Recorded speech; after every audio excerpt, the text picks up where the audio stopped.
నమస్తే, welcome to our news network.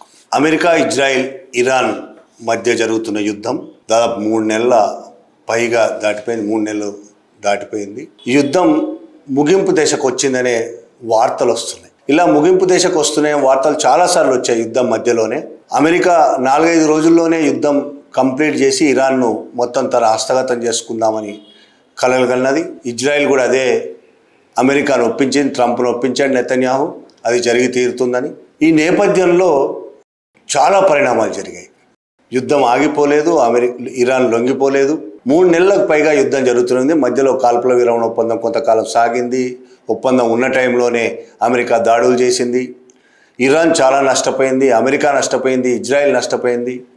ఈ నేపథ్యంలో 11వ తేదీ సాయంత్రం 5:52కి డొనాల్డ్ ట్రంప్ తన ట్రూత్ సోషల్లో ఒక పోస్ట్ చేశాడు. డొనాల్డ్ ట్రంప్ రోజు రోజుకు ఎన్ని మాటలు మారుస్తారు, గంట గంటకు మాటలు మారుస్తూ ఉంటాడు అనేది మనం ఈ 3 నెలల కాలంలో చూసాం. అంతకు ముందు కూడా మనకు చాలా తెలుసు.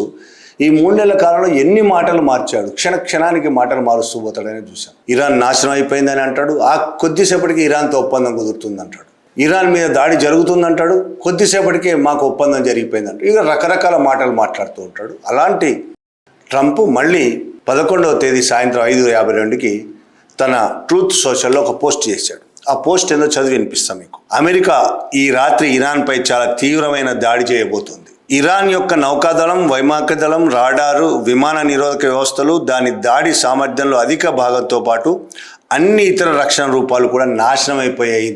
ఇంతకు ముందే నాశనమయ్యాయి. సమీప భవిష్యత్తులో ఏదో ఒక సమయంలో మేము కార్గ్ ద్వీపాన్ని, ఇతర చమురు మౌలిక సదుపాయాల కేంద్రాలను స్వాధీనం చేసుకొని వారి చమురు మరియు గ్యాస్ మార్కెట్లపై పూర్తి నియంత్రణను సాధిస్తాము. వెనుజులా విషయంలో మేము చేసినట్లే ఇది కూడా చేయబోతున్నాము. ఇది వెనుజులా, అమెరికా సంయుక్త రాష్ట్రాలు రెండింటికి అద్భుతంగా కలిసి వస్తున్నది. ఈ విషయంపై మీ శ్రద్ధకు ధన్యవాదాలు. ఇట్లు డొనాల్డ్ జే ట్రంప్ అధ్యక్షుడు అని ఒక ట్రూత్ సోషల్లో ఒక పోస్ట్ చేశాడు. ఆ పోస్ట్ వచ్చిన వెంటనే దాదాపు సాయంత్రం 5:52కు 11వ తేదీ ప్రపంచమంతా అనుకున్నది ఏంటంటే ఇక ఈ రాత్రి ఇరాన్ మీద చాలా తీవ్రమైన దాడి జరగబోతుంది. గతంలో కంటే చాలా పెద్ద ఎత్తున దాడి జరగబోతోంది. అయితే అందులో ఆయన ఇప్పటికే ఇరాన్ పూర్తిగా నష్టపోయింది, ఏం లేదు అక్కడ, నాశనం అయిపోయింది అని చెప్తూనే ఇంకా తీవ్రమైన దాడి చేయబోతున్నాం అని చెప్పాడు కదా. ఇంకెంత తీవ్రమైన దాడి జరుగుతుందో అని, ప్రపంచం ఎంత తీవ్రమైన దాడి చేయబోతున్నాడో ట్రంప్ అనేది అందరూ ఆందోళన చెందారు. అయితే దాదాపు సాయంత్రం 5:52కు ఈ పోస్ట్ చేసిన ట్రంప్ అదే రోజు రాత్రి 11 గంటలకు 10 గంటల 55 నిమిషాలకు ఆ సమయంలో మరొక పోస్ట్ చేశాడు. అంటే దాదాపు 5-6 అవర్స్ తేడాతో. అందులో ఏం రాశాడంటే, ఇస్లామిక్ రిపబ్లిక్ ఆఫ్ ఇరాన్తో చర్చలు, ఇరాన్ నాయకత్వం ఆమోదం తెలిపినందున నేను అమెరికా సంయుక్త రాష్ట్రాల అధ్యక్షుడిగా ఈ సాయంత్రం ఇరాన్పై జరగాల్సిన దాడులను రద్దు చేశాను. America, Israel, Saudi Arabia, UAE, Qatar, Turkey, Pakistan, Bahrain, Kuwait, Jordan, Egypt మరియు ఇతరులతో సహా ఇందులో పాలు పంచుకున్న అన్ని పక్షాలచే చర్చలు మరియు తుది అంశాలు సూత్రప్రాయంగా వివరంగా ఆమోదించబడ్డాయి. ఈ ఒప్పందం ఖరారయ్యే వరకు నావికా దిగ్బంధనం పూర్తి స్థాయిలో అమల్లో ఉంటుంది. ఒప్పందం మీద సంతకం చేసే సమయము, ప్రదేశం త్వరలో ప్రకటిస్తాము.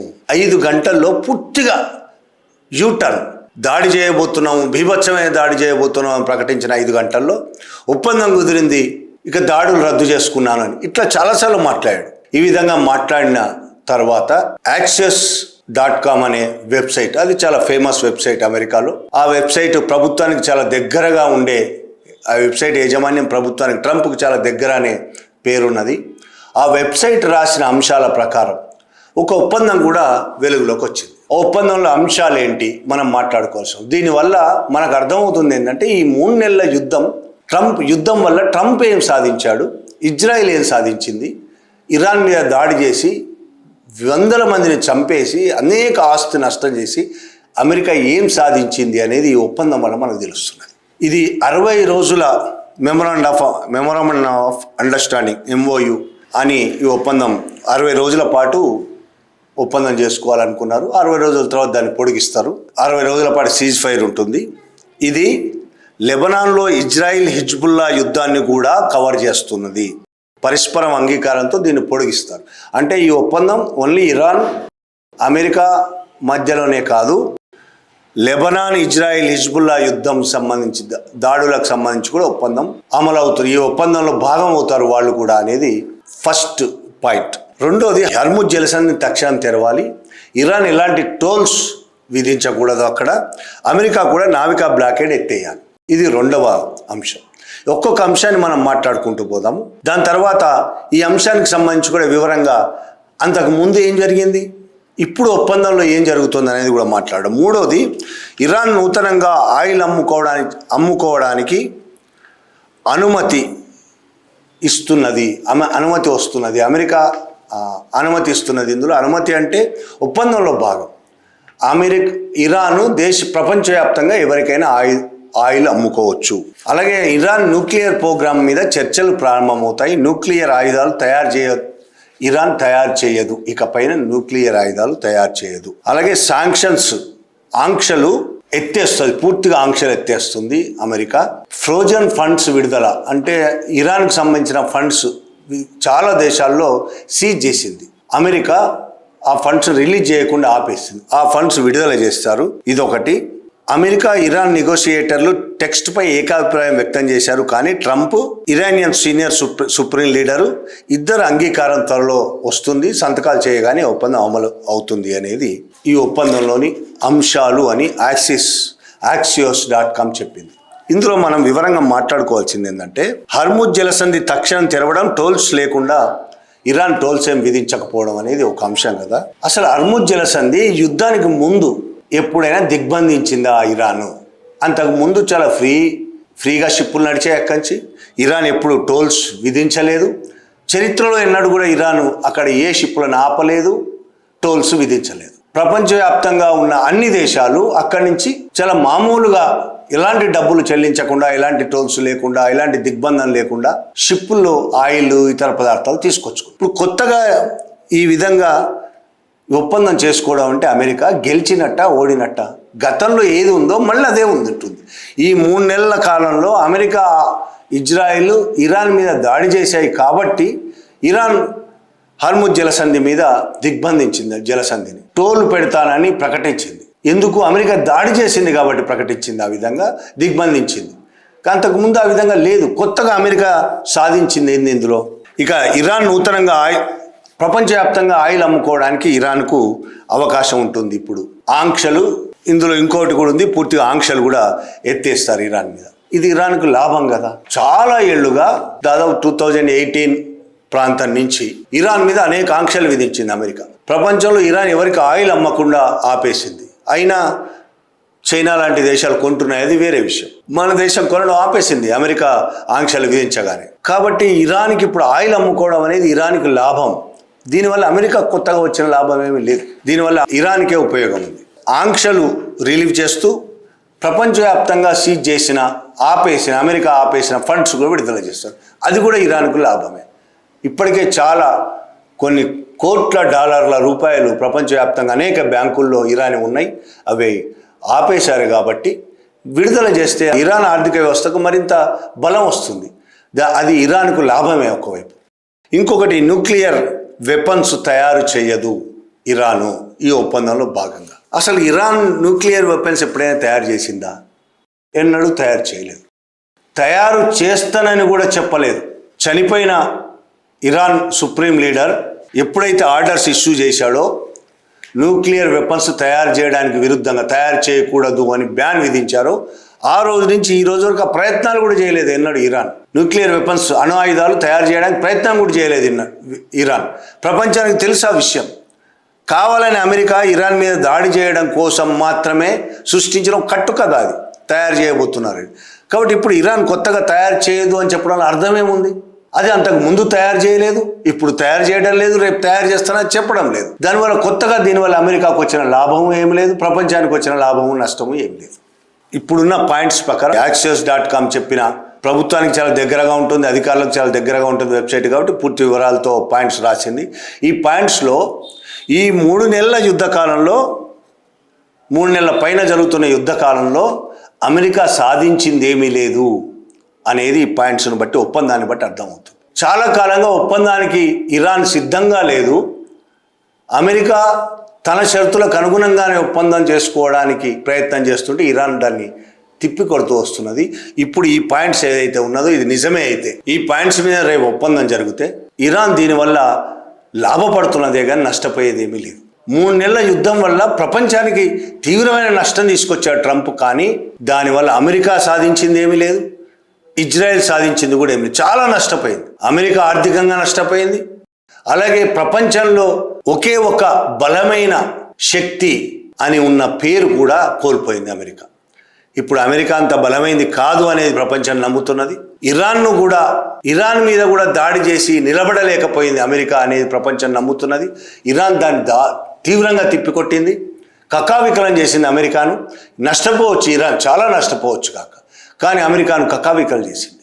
ఇజ్రాయిల్ని భయకంపితం చేసింది. ఇజ్రాయిల్ని ఒక్క ఇరానే కాదు, లెబనాన్లో ఉన్న హిజ్బుల్లా లాంటి సంస్థలు కూడా, హైతీ లాంటి సంస్థలు కూడా ఇజ్రాయెల్ను భయపెట్టాయి.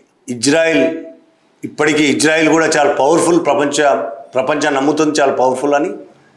దాని ఇంటెలిజెన్స్ వ్యవస్థ మొసాద్ చాలా పవర్ఫుల్, ఏదైనా చేయగలదు, ప్రపంచంలో ఎక్కడికైనా వెళ్ళగలదు, ఏమైనా చేయగలదు, ఏ ఇన్ఫర్మేషన్ అయినా తీసుకురాగలదు, ఎవరైనా చంపగలదు అనే పేరున్నది. కానీ ఆ పేరు సర్వనాశనం అయిపోయింది. అది నిజం కాదని తేలిపోయింది. చంపగలదు అంతే, వ్యక్తులను చంపగలదు. అట్లా ఇరాన్లో చాలామందిని చంపింది. ఇప్పుడు ఇరాన్ సుప్రీం లీడర్తో సహా చాలామందిని చంపింది మొసాద్. కానీ ఒక యుద్ధం వస్తే మొసాద్ ఏమీ చేయలేదు అనేది అర్థమైపోయింది. ఎంత బలహీనమైంది మొసాద్, ఇజ్రాయిల్ ఎంత బలహీనమైనది అర్థమైపోయింది.